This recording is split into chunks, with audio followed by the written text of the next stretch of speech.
28 aprile, Santa Valeria.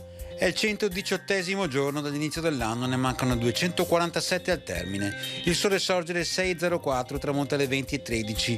La luna sorge alle 5.24, tramonta alle 17.42.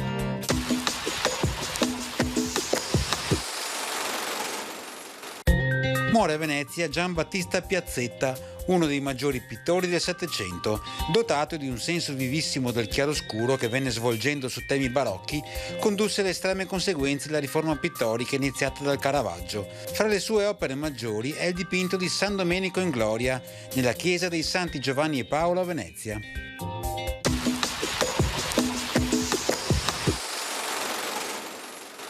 Le previsioni per domani: cielo sereno o al più poco nuvoloso per sviluppo di modesti cumuli sulle zone montane e interne della pianura, precipitazioni assenti, temperature minime in aumento, massime stazionarie in pianura, in aumento sulle zone montane.